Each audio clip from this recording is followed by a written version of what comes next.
इस धरती से पूरे देश में निराशा को आशा में बदलने की आंधी चली थी और आज फिर कांग्रेस नक्को, बीआरएस नक्को, एमआईएम नक्को, बीजेपी कोई वोट देंगे, बीजेपी को जिताएंगे। साथियों, मैं तेलंगाना में जहां जहां गया हूं, एक अभूतपूर्व क्रांति मैं देख रहा हूं। तेलंगाना के परिणाम पूरे देश में उत्साह भरने वाले परिणाम आने वाले हैं। साथियों, 4 जून के नतीजे अब बिल्कुल स्पष्ट है। 4 जून को देश जीतेगा। कौन जीतेगा? कौन जीतेगा? 4 जून को 140 करोड़ भारतीयों का संकल्प जीतेगा और 4 जून को भारत के विरोधी हारेंगे। 4 जून को आत्मनिर्भर भारत अभियान के विरोधी हारेंगे। 4 जून को सीएए कानून के विरोधी हारेंगे। 4 जून को यूनिफॉर्म सिविल कोड के विरोधी हारेंगे। 4 जून को वोट जिहाद की बात करने वाले हारेंगे। 4 जून को आर्टिकल 370 के समर्थक हारेंगे। 4 जून को ट्रिपल तलाक के समर्थक हारेंगे। 4 जून को भ्रष्टाचार के समर्थक हारेंगे। 4 जून को तुष्टीकरण के समर्थक हारेंगे। साथियों, हैदराबाद सॉल्यूशन सिटी है। यहां हर प्रॉब्लम का सॉल्यूशन ढूंढा जाता है। आप मुझे बताइए, क्या भारत करप्शन जैसी प्रॉब्लम के साथ आगे बढ़ सकता है क्या? पूरी ताकत से बताइए, बढ़ सकता है क्या? बढ़ सकता है क्या? क्या भारत को लाखों करोड़ के स्कैम करने वाली पार्टियां आगे बढ़ा सकती है क्या? क्या यूथ की एस्पिरेशंस को इग्नोर करने वाली पार्टियां देश का भविष्य बना सकती है? क्या मिडिल क्लास के ड्रीम्स को कुचलने वाली पॉलिटिकल पार्टियां आपका भला कर सकती हैं?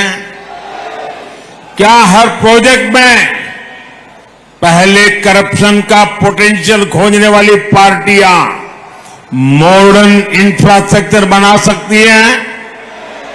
तो ये काम कौन कर सकता है? ये काम कौन कर सकता है? ये काम कौन कर सकता है? ये काम कौन कर सकता है? ये काम कौन कर सकता है? मोदी नहीं, ये आपका एक वोट कर सकता है। ये आपके वोट की ताकत है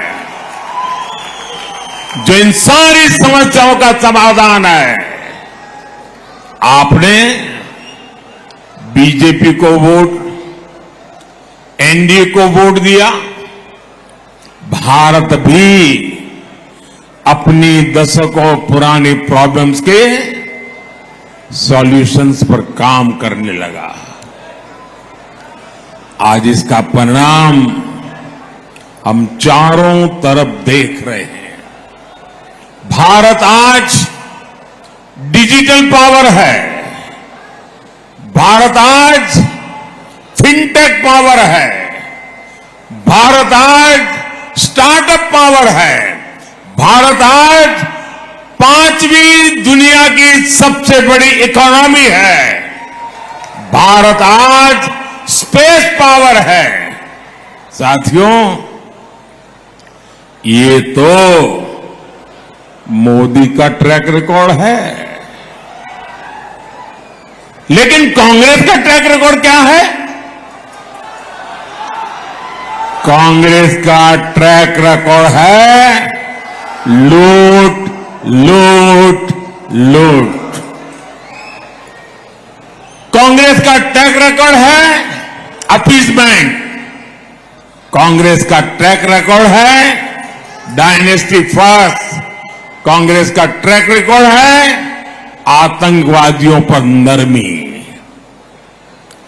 हमारे जो फर्स्ट टाइम वोटर्स हैं ना, मैं तो चाहूंगा कि हर परिवार अपने 18, 20, 22 साल के बच्चों के साथ बैठे और 10 साल पहले क्या हाल थे उसकी जरा चर्चा करें।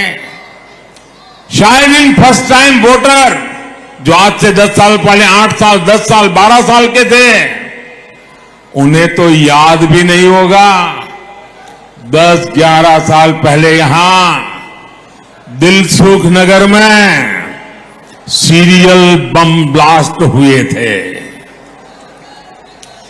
कांग्रेस की सरकार में पहले पूरे देश में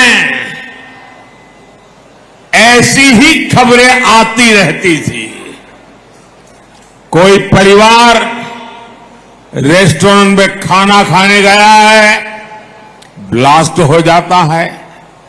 कोई परिवार थिएटर में मूवी देखने गया है, ब्लास्ट हो जाता था।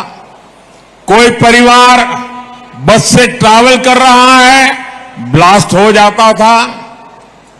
आज कहीं से भी ऐसी खबरें आती हैं क्या?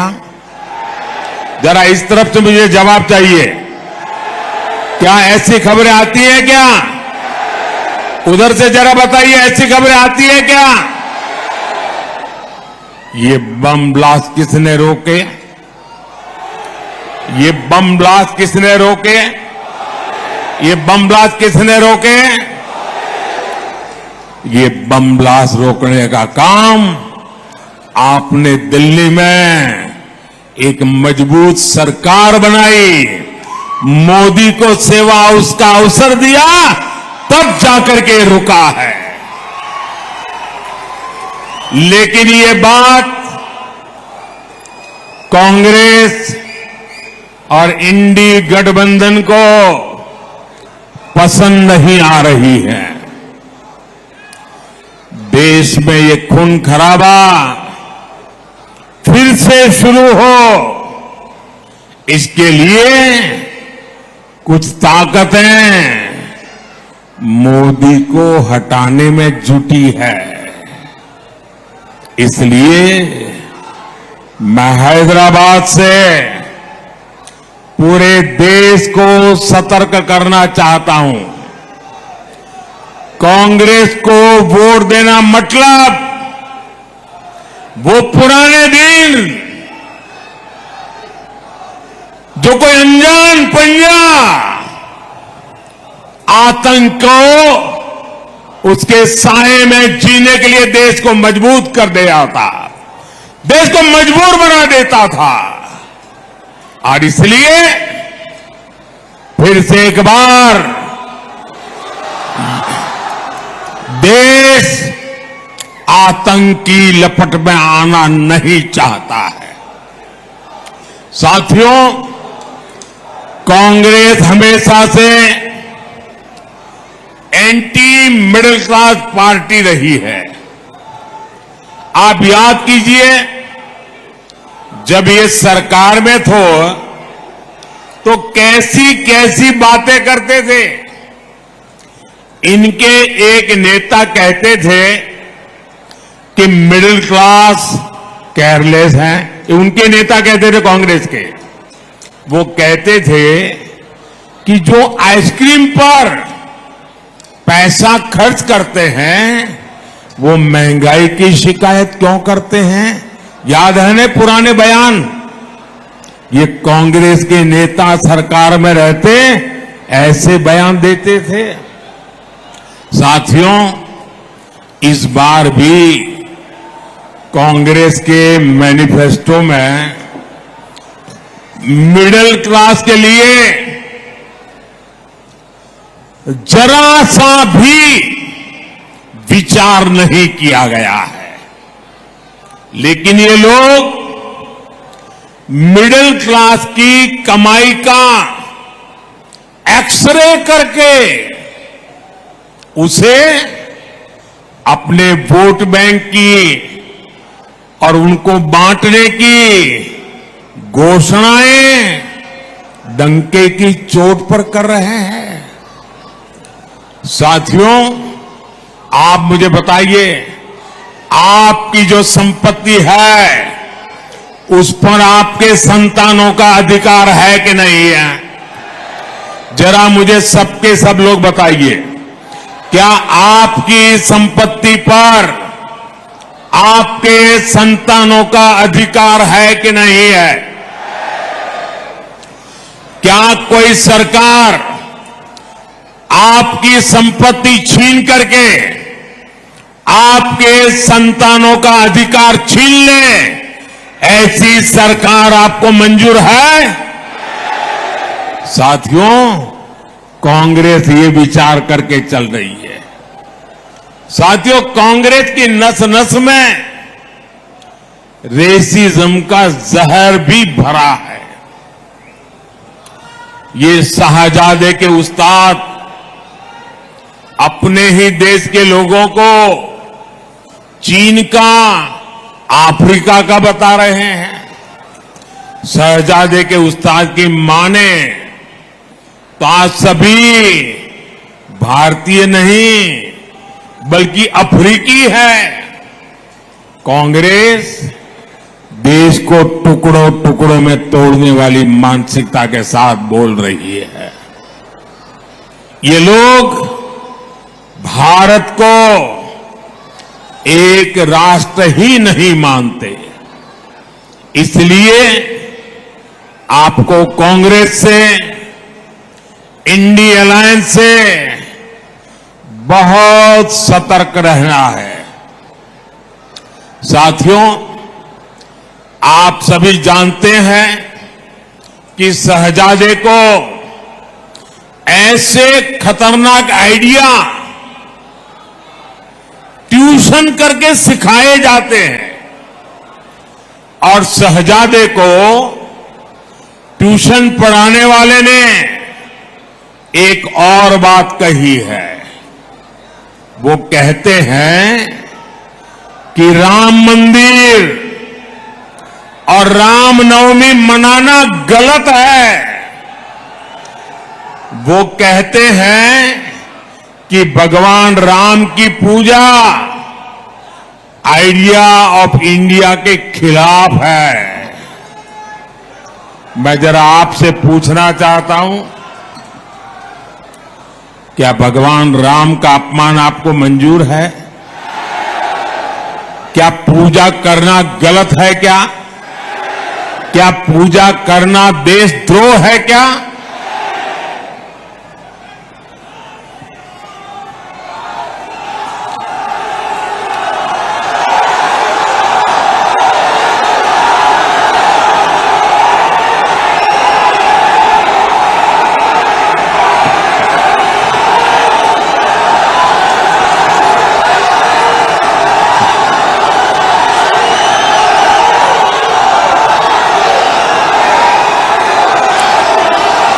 भारत को हमेशा विदेशी चश्मे से देखने वाली कांग्रेस को आइडिया ऑफ इंडिया का अंदाज ही नहीं है। आखिर क्या है idea of India? Idea of India Bharat की हजारों साल पुरानी संस्कृति का प्रतिबिंब है। आइडिया ऑफ इंडिया यानी सत्यमेव जयते। आइडिया ऑफ इंडिया यानी अहिंसा परमो धर्म। आइडिया ऑफ इंडिया यानी आचार परमो धर्म। आइडिया ऑफ इंडिया न ही सत्यात् परो धर्म। आइडिया ऑफ इंडिया एकम सत् विप्राः बहुधा वदन्ति। आइडिया ऑफ इंडिया वसुधैव कुटुंबकम। आइडिया ऑफ इंडिया सर्वपंथ संभाव। आइडिया ऑफ इंडिया अपदीपो भव। आइडिया ऑफ इंडिया बुद्धम शरणम गच्छामि। आइडिया ऑफ इंडिया सर्वे भद्राणि पश्यन्तु मां कश्चित् दुःखभाग् भवेत्।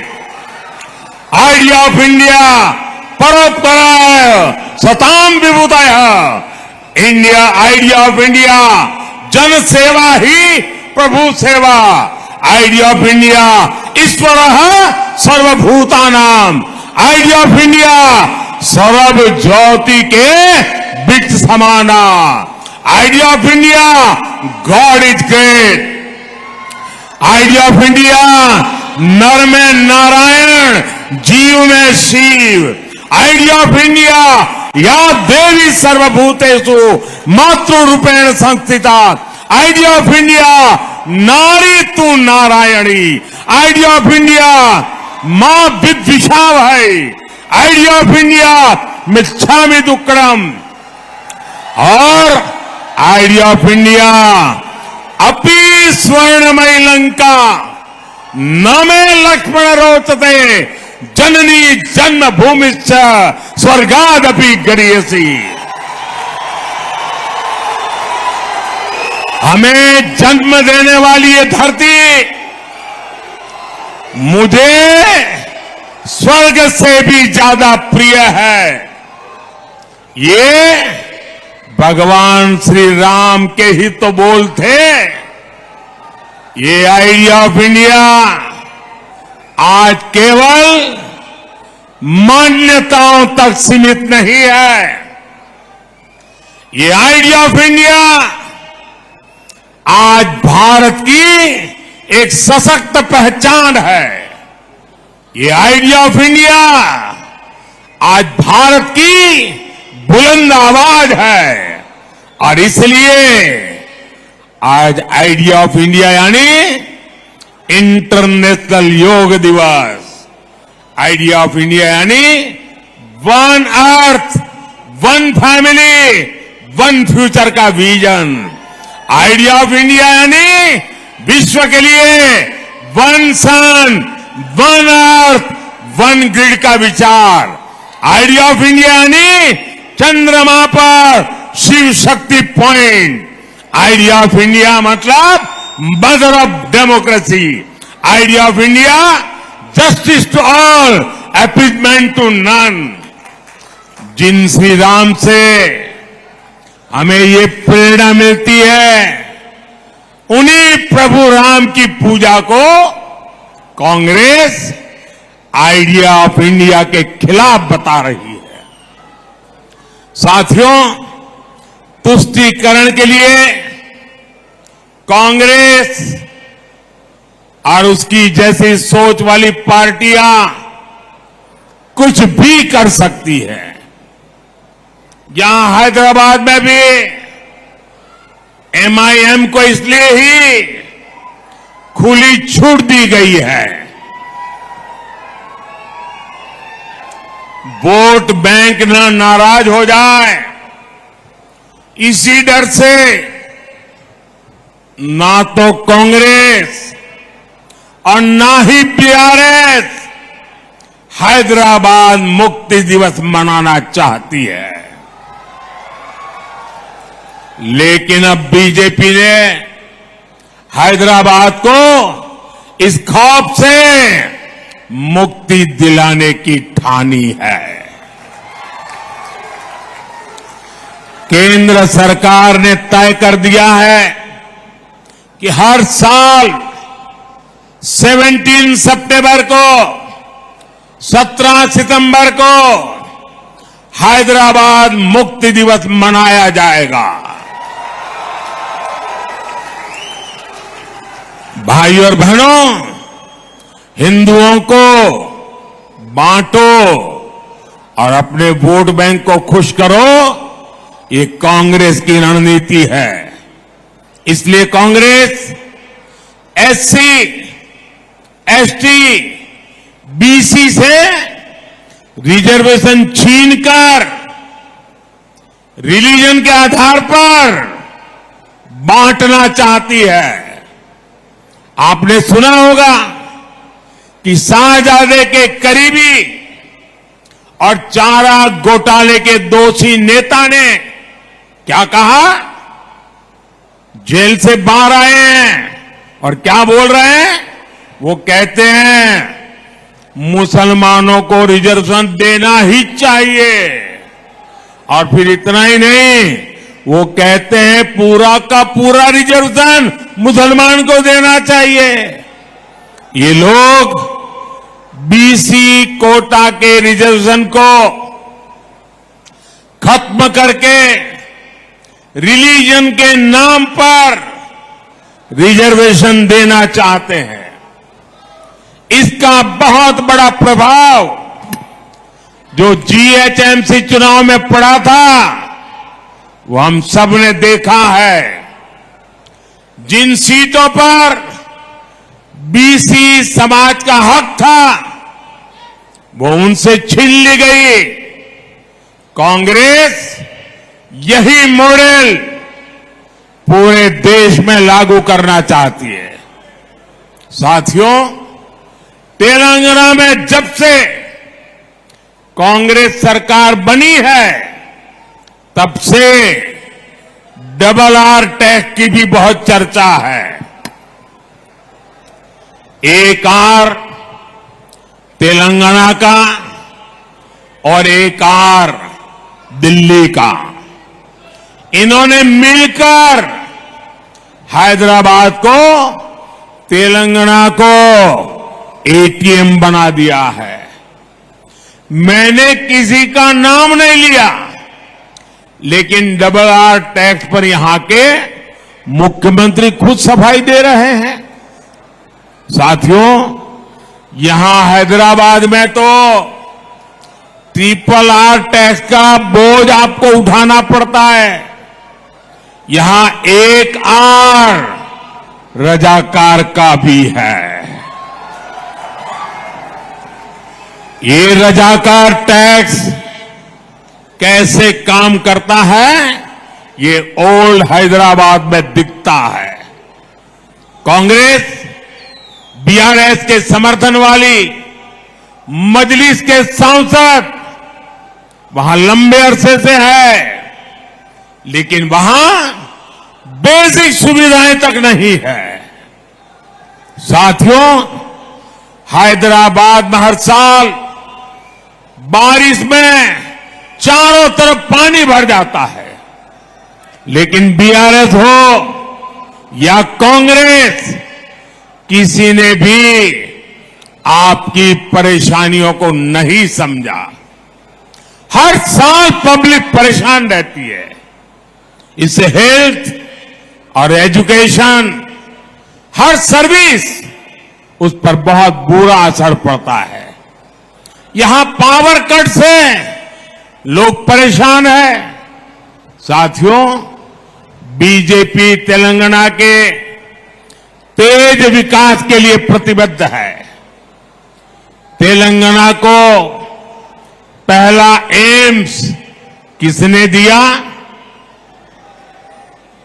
तेलंगाना को 4 वंदे भारत ट्रेन किसने दी? तेलंगाना को सेंट्रल ट्राइबल यूनिवर्सिटी किसने दी? तेलंगाना में बंद पड़ी फर्टिलाइजर फैक्ट्री किसने चालू की? टर्मरिक बोर्ड किसने बनाया? एनटीपीसी का बड़ा बिजली कारखाना किसने बनाया? ये सारे काम बीजेपी की सरकार ने किए हैं। हमारी सरकार तेलंगाना को ग्लोबल कैपेबिलिटी के बड़े सेंटर के रूप में भी विकसित कर रही है। यहां एविएशन हब बन रहा है। एयरक्राफ्ट इंजन की दुनिया की सबसे बड़ी एमआरओ फैसिलिटी होगी। आत्मनिर्भर अभियान का लाभ भी तेलंगाना को मिलने जा रहा है। डिफेंस से लेकर biotechnology, green energy, electric mobility और आर्टिफिशियल इंटेलिजेंस तक मैन्युफैक्चरिंग और सर्विस सेक्टर में तेलंगाना के लिए आने वाले 5 साल तेज विकास के होंगे। हसन चेरापल्ली एलपीजी पाइपलाइन से भी इस क्षेत्र को काफी फायदा हुआ है। यहां युवाओं के लिए जॉब के, रोजगार के अनगिनत अवसर बन रहे हैं। साथियों, बीजेपी सरकार सबका साथ, सबका विकास, सबका विश्वास, सबका प्रयास इस मंत्र पर चलती है। ये बीजेपी सरकार है जिसने ट्रिपल तलाक के बहाने मुस्लिम बेटियों पर हो रहे अत्याचारों को खत्म किया है। ये बीजेपी की सरकार है जिसने स्कूलों में बेटियों के लिए अलग से लाखों शौचालय बनवाए। इससे मुस्लिम समाज की बेटियों को भी लाभ हुआ। 10 साल में बहनों को पहली बार टॉयलेट, गैस, पानी जैसी सुविधाएं मिली है। पहली बार उनको भी पक्का घर, मुफ्त राशन, मुफ्त इलाज की सुविधा मिली है। इसलिए हर मां बहन कह रही है, मातृशक्ति कह रही है, फिर एक बार, फिर एक बार, फिर एक बार, फिर एक बार। साथियों, बीआरएस को दिया आपका वोट कांग्रेस को ही मदद करेगा और कांग्रेस को दिया आपका वोट भी केंद्र में सरकार नहीं बना सकता। इसलिए आपको भारी संख्या में भाजपा के पक्ष में कमल के निशान पर बटन दबा करके मतदान करना है। और भाइयों बहनों, क्या मेरा तेलंगाना मतदान के पुराने सारे रिकॉर्ड तोड़ सकता है? सारे पुराने रिकॉर्ड तोड़ सकता है? ज्यादा से ज्यादा मतदान करा सकता है? इस चुनाव में भाजपा सभी लोकसभा सीट तो जीतने वाली ही है, लेकिन मुझे ज्यादा से ज्यादा पोलिंग बूथ जीतने हैं। क्या पोलिंग बूथ जिता सकते हैं? पोलिंग बूथ जिताएंगे, पूरी ताकत पोलिंग बूथ जिताने में लगाएंगे। भाइयों बहनों, इस चुनाव में सिकंदराबाद से मेरे साथी जी किशन रेड्डी जी, हैदराबाद से बहन माधवी लता, अब मलकाजगिरी से श्री एटला राजेंद्र, चेवल्ला से श्री कोंडा विश्वेश्वर रेड्डी और भुवनगिरी से डॉक्टर बुरहान नरसैया गौड़, इन सभी साथियों को विजयी बनाना है। बनाएंगे, ज्यादा से ज्यादा मतदान कराएंगे। अच्छा, मेरा एक काम करोगे? ये चुनाव वाला काम नहीं है, मेरा पर्सनल काम है, करोगे? ये मोदी का पर्सनल काम है, करोगे? इनमें से किसी का काम नहीं है, मेरा है, करोगे? जरा हाथ ऊपर करके बताओ, करोगे? अच्छा, तो मेरा काम बहुत सरल है। ज्यादा से ज्यादा परिवारों में जाइए, उन सबको मिलिए और उनको कहिए मोदी जी हैदराबाद आए थे, आप सबको नमस्कार कहा है, परिवार में सबको जय श्री राम कहा है, मेरा नमस्कार पहुंचाएंगे, मेरा जय श्री राम पहुंचाएंगे। जब परिवार के सब लोगों को मेरा नमस्कार पहुंचेगा, मेरा जय श्री राम पहुंचेगा, तो परिवार के हर कोई मुझे आशीर्वाद देंगे। और जब परिवार का हर व्यक्ति मुझे आशीर्वाद देता है तो मेरी ऊर्जा अनेक गुना बढ़ जाती है और मैं उससे आपकी सेवा अधिक क्षमता के साथ कर सकता हूं।